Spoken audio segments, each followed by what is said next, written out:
ರಾಜ್ಯಾದ್ಯಂತ ಮೂಡ ಹಗರಣ ಕೋಲಾಹಲ. ಮೂಡ ಹಗರಣ ವಿಚಾರದಲ್ಲಿ ಮಹತ್ತರ ಬೆಳವಣಿಗೆ ಆಗಿದೆ. ಮೂಡ ಕ್ಲೀನ್ಗೆ ಮೊದಲ ಹೆಜ್ಜೆ ಇಟ್ಟಿದ್ದಾರೆ ಸಿಎಂ ಸಿದ್ದರಾಮಯ್ಯ. ರಾತ್ರೋರಾತ್ರಿ ರದ್ದಾಗಿದೆ ಬರೋಬ್ಬರಿ 48 ಸೈಟ್. ನಿಯಮ ಮೀರಿ ಬೆಲೆ ಬಾಳುವ ಸೈಟ್ ಹಂಚಿದ್ದ ದಿನೇಶ್. ಕೇವಲ 5 ರಿಂದ 6 ಲಕ್ಷಕ್ಕೆ ಸೈಟ್ ಹಂಚಿದ್ದ ದಿನೇಶ್ ಕುಮಾರ್ ಸೈಟ್ ವಾಪಸ್ ಪಡೆಯುವಂತೆ ರಘುನಂದನ್ ಆದೇಶವನ್ನು ಹೊರಡಿಸಿದ್ದಾರೆ. ನಗರಾಭಿವೃದ್ಧಿ ಪ್ರಾಧಿಕಾರದ ಆಯುಕ್ತ ರಘುನಂದನ್ ಈ ಆದೇಶ ಹೊರಡಿಸಿದ್ದಾರೆ. ರಿಪಬ್ಲಿಕ್ ಕನ್ನಡಕ್ಕೆ ಮೂಡ ಆಯುಕ್ತರು ಬರೆದಿರುವ ಪತ್ರ ಲಭ್ಯ ಆಗಿದೆ. ಮೂಡಾದಲ್ಲಿ ನಿರಂತರವಾಗಿ ಅಕ್ರಮ ನಡೀತಾ ಇತ್ತು. ಇದನ್ನು ಸರಿಪಡಿಸೋ ನಿಟ್ಟಿನಲ್ಲಿ ಈಗ ಸಿದ್ದರಾಮಯ್ಯನವರು ಹೆಜ್ಜೆ ಇಟ್ಟಿದ್ದಾರೆ. ಅವರ ಧರ್ಮಪತ್ನಿ ಮೇಲೂ ಕೂಡ ಆರೋಪ ಕೇಳಿಬಂದಿತ್ತು. ಇದೆಲ್ಲದರಿಂದ ಈಗ ಒಂದು ರೀತಿಯಲ್ಲಿ ಪರಿಶುದ್ಧರಾಗಿ ಬರೋದಕ್ಕೆ ಮೂಡಾವನ್ನೇ ಸ್ವಚ್ಛ ಮಾಡುವ ತೀರ್ಮಾನಕ್ಕೆ ಬಂದಂಗೆ ಕಾಣಿಸ್ತಾ ಇದೆ ಸಿದ್ದರಾಮಯ್ಯನವರು.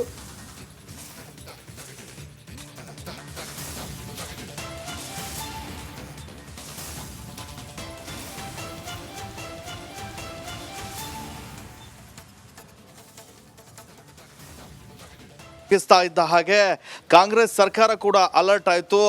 ಯಾವಾಗ ಯಡಿಯೂರಪ್ಪ ಅವರು ಸಿಎಂ ಆಗಿದ್ದಂಥ ಅವಧಿಯಲ್ಲಿ ಒಂದು ರಾಜ್ಯಪಾಲರಿಗೆ ದೂರು ದಾಖಲಾಗಿತ್ತು. ಆ ದೂರಿನ ಅನ್ವಯ ಈಗ ಸದ್ಯ ಪ್ರಾಸಿಕ್ಯೂಷನ್ಗೆ ಅನುಮತಿಯನ್ನ ನೀಡಲಿಕ್ಕೆ ಸಚಿವ ಸಂಪುಟ ಸಭೆಯಲ್ಲಿ 28ನೇ ತಾರೀಕು ಒಂದು ಒಪ್ಪಿಗೆ ಸಿಕ್ತು. ಅದರ ಬೆನ್ನಲ್ಲೇ ಈಗ ಸರ್ಕಾರದಿಂದ ರಾಜ್ಯಪಾಲ ತಾವರ್ಚಂದ್ ಗೆಹ್ಲೋಟ್ಗೆ ಒಂದು ಅಧಿಕೃತವಾದಂಥ ಒಂದು ಪ್ರಾಸಿಕ್ಯೂಷನ್ಗೆ ನೀವು ಒಪ್ಪಿಗೆ ನೀಡಬೇಕು ಅನ್ನುವಂಥ ಒಂದು ಮನವಿ ಕೂಡ ಸಲ್ಲಿಕೆ ಆಗಿದೆ.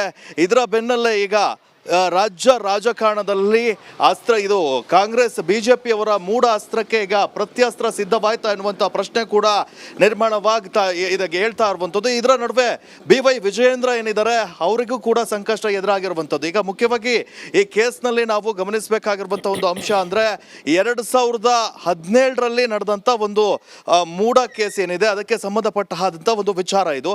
2020ನಲ್ಲಿ ಸಾಮಾಜಿಕ ಕಾರ್ಯಕರ್ತ TJ ಅಬ್ರಹಂ ಏನಿದ್ದಾರೆ ಅವರು ಒಂದು ರಾಜ್ಯಪಾಲರಿಗೆ ಪತ್ರವನ್ನು ಬರೆದಿರ್ತಾರೆ.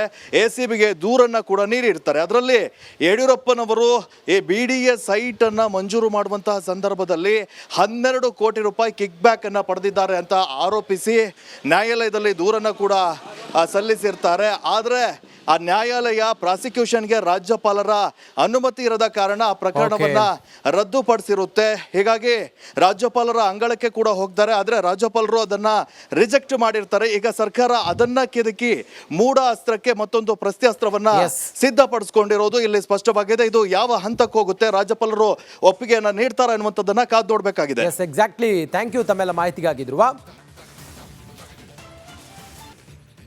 ನಮಸ್ಕಾರ, 11 ಪ್ರೈಮ್ಗೆ ಸ್ವಾಗತ. ನಾನು ರಂಜಿತ್ ಶಿರಿಯಾರ್. ರಾಜ್ಯಪಾಲರ ಅಂಗಳದಲ್ಲಿ ಯಡಿಯೂರಪ್ಪ ಅವರ ಭವಿಷ್ಯ ತನಿಖೆಗೆ ಅನುಮತಿ ನೀಡುವಂತೆ ಸರ್ಕಾರ ಶಿಫಾರಸನ್ನ ಮಾಡಿದೆ. ಪ್ರಾಸಿಕ್ಯೂಷನ್ಗೆ ಅನುಮತಿ ನೀಡುವಂತೆ ಮನವಿಯನ್ನ ಮಾಡಿದೆ. ಅನುಮತಿಯನ್ನ ನೀಡ್ತಾರ ಹಾಗಾದ್ರೆ ರಾಜ್ಯಪಾಲ ತಾವರ್ ಚಂದ್ ಗೆಹ್ಲೋಟ್? ಯಡಿಯೂರಪ್ಪನವರ ವಿರುದ್ಧ ತನಿಖೆ ಮಾಡಬೇಕು ಅಂತೇಳಿ ರಾಜ್ಯ ಸರ್ಕಾರ ಈಗ ಸೂಚನೆ ಕೊಟ್ಟಿದೆ. ರಾಜ್ಯಪಾಲರ ಅಂಗಳದಲ್ಲಿ ಈಗ ಯಡಿಯೂರಪ್ಪ ಅವರ ಭವಿಷ್ಯ ನಿರ್ಧಾರ ಆಗಿದೆ. ರಾಜ್ಯಪಾಲರೇನಾದರೂ ಅನುಮತಿ ಕೊಟ್ಟರೆ ಯಡಿಯೂರಪ್ಪನವರಿಗೆ ಸಂಕಷ್ಟ ಎದುರಾಗುತ್ತೆ, ತನಿಖೆಯನ್ನು ಎದುರಿಸಬೇಕಾಗತ್ತೆ. BSY ವಿರುದ್ಧ ಪ್ರಾಸಿಕ್ಯೂಷನ್ ಅಸ್ತ್ರ ಪ್ರಯೋಗಕ್ಕೆ ಕಾಂಗ್ರೆಸ್ ಪ್ಲಾನ್ ಮಾಡಿದೆ. ರಾಜ್ಯಪಾಲರು ಏನು ಮಾಡ್ತಾರೆ ಅನ್ನೋದೇ ಕುತೂಹಲ. ನೇರ ಸಂಪರ್ಕದಲ್ಲಿದ್ದಾರೆ ನಮ್ಮ ಪ್ರತಿನಿಧಿ ಧ್ರುವ. ರಾಜ್ಯಪಾಲರ ಅಂಗಳದಲ್ಲಿದೆ ಈಗ ಯಡಿಯೂರಪ್ಪನವರ ಪ್ರಾಸಿಕ್ಯೂಷನ್ ತನಿಖೆಯ ಹಾದಿ. ಏನಾಗಬಹುದು? ರಾಜ್ಯ ಸರ್ಕಾರ ಏನು ಹೇಳಿದೆ? ರಾಜ್ಯಪಾಲರು ಏನು ಮಾಡಬಹುದು? ಏನೇನು ಅವಕಾಶಗಳಿದ್ದಾವೆ? ಈ ಹೊತ್ತಿನ ವಿವರ ಏನಿದೆ ಧ್ರುವ?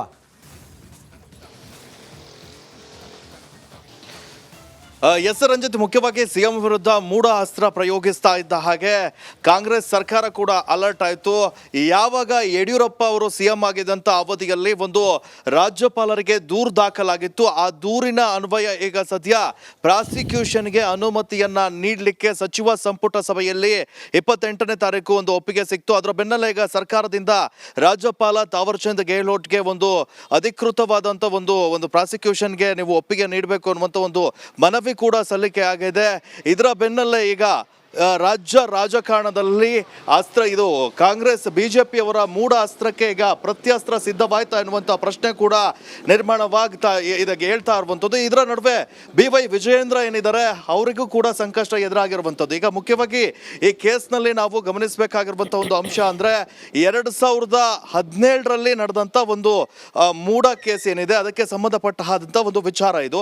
2020ನಲ್ಲಿ ಸಾಮಾಜಿಕ ಕಾರ್ಯಕರ್ತ TJ ಅಬ್ರಹಂ ಏನಿದ್ದಾರೆ ಅವರು ಒಂದು ರಾಜ್ಯಪಾಲರಿಗೆ ಪತ್ರವನ್ನ ಬರೆದಿರ್ತಾರೆ, ACBಗೆ ದೂರನ್ನ ಕೂಡ ನೀಡಿರ್ತಾರೆ. ಅದರಲ್ಲಿ ಯಡಿಯೂರಪ್ಪನವರು ಈ BDA ಸೈಟ್ ಅನ್ನ ಮಂಜೂರು ಮಾಡುವಂತಹ ಸಂದರ್ಭದಲ್ಲಿ 12 ಕೋಟಿ ರೂಪಾಯಿ ಕಿಕ್ ಬ್ಯಾಕ್ ಅನ್ನ ಪಡೆದಿದ್ದಾರೆ ಅಂತ ಆರೋಪಿಸಿ ನ್ಯಾಯಾಲಯದಲ್ಲಿ ದೂರನ್ನ ಕೂಡ ಸಲ್ಲಿಸಿರ್ತಾರೆ. ಆದರೆ ಆ ನ್ಯಾಯಾಲಯ ಪ್ರಾಸಿಕ್ಯೂಷನ್ಗೆ ರಾಜ್ಯಪಾಲರ ಅನುಮತಿ ಇರದ ಕಾರಣ ಆ ಪ್ರಕರಣವನ್ನ ರದ್ದುಪಡಿಸಿರುತ್ತೆ. ಹೀಗಾಗಿ ರಾಜ್ಯಪಾಲರ ಅಂಗಳಕ್ಕೆ ಕೂಡ ಹೋಗ್ತಾರೆ, ಆದರೆ ರಾಜ್ಯಪಾಲರು ಅದನ್ನ ರಿಜೆಕ್ಟ್ ಮಾಡಿರ್ತಾರೆ. ಈಗ ಸರ್ಕಾರ ಅದನ್ನ ಕೆದಕಿ ಮೂಢ ಅಸ್ತ್ರಕ್ಕೆ ಮತ್ತೊಂದು ಪ್ರತ್ಯಸ್ತ್ರವನ್ನ ಸಿದ್ಧಪಡಿಸಿಕೊಂಡಿರೋದು ಇಲ್ಲಿ ಸ್ಪಷ್ಟವಾಗಿದೆ. ಇದು ಯಾವ ಹಂತಕ್ಕೆ ಹೋಗುತ್ತೆ, ರಾಜ್ಯಪಾಲರು ಒಪ್ಪಿಗೆಯನ್ನ ನೀಡ್ತಾರೆ ಅನ್ನುವಂಥದ್ದನ್ನ ಕಾದು ನೋಡಬೇಕಾಗಿದೆ. ಎಕ್ಸಾಕ್ಟ್ಲಿ. ಥ್ಯಾಂಕ್ ಯು ತಮ್ಮೆಲ್ಲ ಮಾಹಿತಿಗಾಗಿ ಧ್ರುವ. ನಮಸ್ಕಾರ, 11 ಪ್ರೈಮ್ಗೆ ಸ್ವಾಗತ. ನಾನು ರಂಜಿತ್ ಶಿರಿಯಾರ್. ರಾಜ್ಯಪಾಲರ ಅಂಗಳದಲ್ಲಿ ಯಡಿಯೂರಪ್ಪ ಅವರ ಭವಿಷ್ಯ ತನಿಖೆಗೆ ಅನುಮತಿ ನೀಡುವಂತೆ ಸರ್ಕಾರ ಶಿಫಾರಸನ್ನ ಮಾಡಿದೆ. ಪ್ರಾಸಿಕ್ಯೂಷನ್ಗೆ ಅನುಮತಿ ನೀಡುವಂತೆ ಮನವಿಯನ್ನ ಮಾಡಿದೆ. ಅನುಮತಿಯನ್ನ ನೀಡ್ತಾರ ಹಾಗಾದ್ರೆ ರಾಜ್ಯಪಾಲ ತಾವರ್ ಚಂದ್ ಗೆಹ್ಲೋಟ್? ಯಡಿಯೂರಪ್ಪನವರ ವಿರುದ್ಧ ತನಿಖೆ ಮಾಡಬೇಕು ಅಂತೇಳಿ ರಾಜ್ಯ ಸರ್ಕಾರ ಈಗ ಸೂಚನೆ ಕೊಟ್ಟಿದೆ. ರಾಜ್ಯಪಾಲರ ಅಂಗಳದಲ್ಲಿ ಈಗ ಯಡಿಯೂರಪ್ಪ ಅವರ ಭವಿಷ್ಯ ನಿರ್ಧಾರ ಆಗಿದೆ. ರಾಜ್ಯಪಾಲರೇನಾದರೂ ಅನುಮತಿ ಕೊಟ್ಟರೆ ಯಡಿಯೂರಪ್ಪನವರಿಗೆ ಸಂಕಷ್ಟ ಎದುರಾಗುತ್ತೆ, ತನಿಖೆಯನ್ನು ಎದುರಿಸಬೇಕಾಗತ್ತೆ.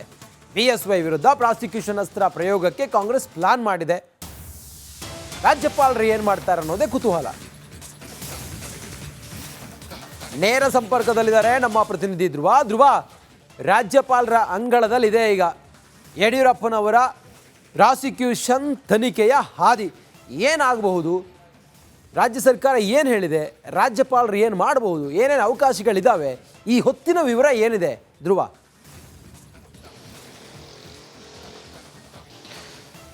ಎಸ್ ರಂಜಿತ್, ಮುಖ್ಯವಾಗಿ CM ವಿರುದ್ಧ ಮೂಢ ಅಸ್ತ್ರ ಪ್ರಯೋಗಿಸ್ತಾ ಇದ್ದ ಹಾಗೆ ಕಾಂಗ್ರೆಸ್ ಸರ್ಕಾರ ಕೂಡ ಅಲರ್ಟ್ ಆಯಿತು. ಯಾವಾಗ ಯಡಿಯೂರಪ್ಪ ಅವರು CM ಆಗಿದ್ದಂಥ ಅವಧಿಯಲ್ಲಿ ಒಂದು ರಾಜ್ಯಪಾಲರಿಗೆ ದೂರು ದಾಖಲಾಗಿತ್ತು. ಆ ದೂರಿನ ಅನ್ವಯ ಈಗ ಸದ್ಯ ಪ್ರಾಸಿಕ್ಯೂಷನ್ಗೆ ಅನುಮತಿಯನ್ನ ನೀಡಲಿಕ್ಕೆ ಸಚಿವ ಸಂಪುಟ ಸಭೆಯಲ್ಲಿ 28ನೇ ತಾರೀಕು ಒಂದು ಒಪ್ಪಿಗೆ ಸಿಕ್ತು. ಅದರ ಬೆನ್ನಲ್ಲೇ ಈಗ ಸರ್ಕಾರದಿಂದ ರಾಜ್ಯಪಾಲ ತಾವರ್ ಚಂದ್ ಗೆಹ್ಲೋಟ್ಗೆ ಒಂದು ಅಧಿಕೃತವಾದಂಥ ಒಂದು ಪ್ರಾಸಿಕ್ಯೂಷನ್ಗೆ ನೀವು ಒಪ್ಪಿಗೆ ನೀಡಬೇಕು ಅನ್ನುವಂಥ ಒಂದು ಮನವಿ ಕೂಡ ಸಲ್ಲಿಕೆ ಆಗಿದೆ. ಇದರ ಬೆನ್ನಲ್ಲೇ ಈಗ ರಾಜ್ಯ ರಾಜಕಾರಣದಲ್ಲಿ ಇದು ಕಾಂಗ್ರೆಸ್ ಬಿಜೆಪಿಯವರ ಮೂಢ ಅಸ್ತ್ರಕ್ಕೆ ಈಗ ಪ್ರತ್ಯಸ್ತ್ರ ಸಿದ್ಧವಾಯ್ತಾ ಎನ್ನುವಂಥ ಪ್ರಶ್ನೆ ಕೂಡ ನಿರ್ಮಾಣವಾಗ್ತಾ ಇದಕ್ಕೆ ಹೇಳ್ತಾ ಇರುವಂಥದ್ದು. ಇದರ ನಡುವೆ BY ವಿಜಯೇಂದ್ರ ಏನಿದ್ದಾರೆ ಅವರಿಗೂ ಕೂಡ ಸಂಕಷ್ಟ ಎದುರಾಗಿರುವಂಥದ್ದು. ಈಗ ಮುಖ್ಯವಾಗಿ ಈ ಕೇಸ್ನಲ್ಲಿ ನಾವು ಗಮನಿಸಬೇಕಾಗಿರುವಂಥ ಒಂದು ಅಂಶ ಅಂದರೆ 2017ರಲ್ಲಿ ನಡೆದಂಥ ಒಂದು ಮೂಢ ಕೇಸ್ ಏನಿದೆ ಅದಕ್ಕೆ ಸಂಬಂಧಪಟ್ಟ ಒಂದು ವಿಚಾರ ಇದು. 2020ನಲ್ಲಿ ಸಾಮಾಜಿಕ ಕಾರ್ಯಕರ್ತ TJ ಅಬ್ರಹಂ ಏನಿದ್ದಾರೆ ಅವರು ಒಂದು ರಾಜ್ಯಪಾಲರಿಗೆ ಪತ್ರವನ್ನ ಬರೆದಿರ್ತಾರೆ, ACBಗೆ ದೂರನ್ನ ಕೂಡ ನೀಡಿರ್ತಾರೆ. ಅದರಲ್ಲಿ ಯಡಿಯೂರಪ್ಪನವರು ಈ BDA ಸೈಟ್ ಅನ್ನ ಮಂಜೂರು ಮಾಡುವಂತಹ ಸಂದರ್ಭದಲ್ಲಿ 12 ಕೋಟಿ ರೂಪಾಯಿ ಕಿಕ್ ಬ್ಯಾಕ್ ಅನ್ನ ಪಡೆದಿದ್ದಾರೆ ಅಂತ ಆರೋಪಿಸಿ ನ್ಯಾಯಾಲಯದಲ್ಲಿ ದೂರನ್ನ ಕೂಡ ಸಲ್ಲಿಸಿರ್ತಾರೆ. ಆದರೆ ಆ ನ್ಯಾಯಾಲಯ ಪ್ರಾಸಿಕ್ಯೂಷನ್ಗೆ ರಾಜ್ಯಪಾಲರ ಅನುಮತಿ ಇರದ ಕಾರಣ ಆ ಪ್ರಕರಣವನ್ನ ರದ್ದುಪಡಿಸಿರುತ್ತೆ. ಹೀಗಾಗಿ ರಾಜ್ಯಪಾಲರ ಅಂಗಳಕ್ಕೆ ಕೂಡ ಹೋಗ್ತಾರೆ, ಆದರೆ ರಾಜ್ಯಪಾಲರು ಅದನ್ನ ರಿಜೆಕ್ಟ್ ಮಾಡಿರ್ತಾರೆ. ಈಗ ಸರ್ಕಾರ ಅದನ್ನ ಕೆದಕಿ ಮೂಢ ಅಸ್ತ್ರಕ್ಕೆ ಮತ್ತೊಂದು ಪ್ರತ್ಯಸ್ತ್ರವನ್ನ ಸಿದ್ಧಪಡಿಸಿಕೊಂಡಿರೋದು ಇಲ್ಲಿ ಸ್ಪಷ್ಟವಾಗಿದೆ. ಇದು ಯಾವ ಹಂತಕ್ಕೆ ಹೋಗುತ್ತೆ, ರಾಜ್ಯಪಾಲರು ಒಪ್ಪಿಗೆಯನ್ನ ನೀಡ್ತಾರೆ ಅನ್ನುವಂಥದ್ದನ್ನ ಕಾದು ನೋಡಬೇಕಾಗಿದೆ. ಎಕ್ಸಾಕ್ಟ್ಲಿ. ಥ್ಯಾಂಕ್ ಯು ತಮ್ಮೆಲ್ಲ ಮಾಹಿತಿಗಾಗಿ ಧ್ರುವ.